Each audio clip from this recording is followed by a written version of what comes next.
Hari itu, Mekah sangat tegang. Saat Ka'bah, bangunan paling suci, sedang direnovasi. Pada awalnya, semua berjalan baik.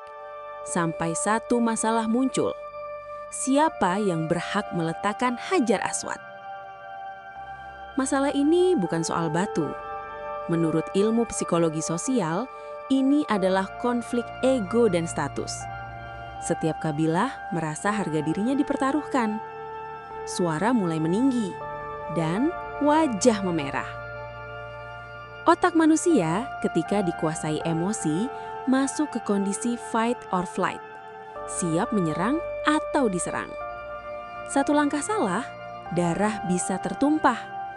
Lalu datanglah Muhammad bin Abdullah. Begitu melihat beliau, ketegangan sedikit mereda. Mengapa? Karena sejak muda, beliau dikenal sebagai Al-Amin, sosok dengan kepercayaan sosial tertinggi, orang yang bisa dipercayakan. Dalam ilmu modern, kepercayaan adalah kunci utama meredam konflik. Nabi tidak langsung bicara panjang, beliau mengamati. Ini disebut sebagai situational awareness, memahami emosi dan kepentingan semua pihak. Beliau lalu meminta sehelai kain. Hajar Aswad diletakkan di tengahnya. Kemudian beliau berkata dengan tenang, "Setiap pemimpin kabilah pegang satu sisi kain ini." Saat mereka mengangkat bersama, terjadi sesuatu yang luar biasa. Secara ilmiah, ini disebut inclusive decision making. Keputusan yang melibatkan semua pihak, sehingga tidak ada yang merasa kalah. Ego turun, dan emosi kembali stabil. Otak kembali ke kondisi rasional.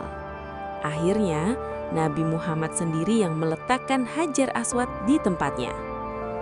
Konflik besar selesai tanpa kekerasan, tanpa paksaan, tanpa korban. Inilah kepintaran Nabi Muhammad. Beliau tidak mengalahkan manusia dengan kekuasaan, tapi menundukkan amarah dengan hikmah.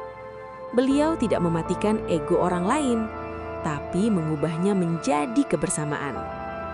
Dan ilmu modern hari ini mengakui, kecerdasan tertinggi adalah kemampuan menciptakan perdamaian di tengah konflik.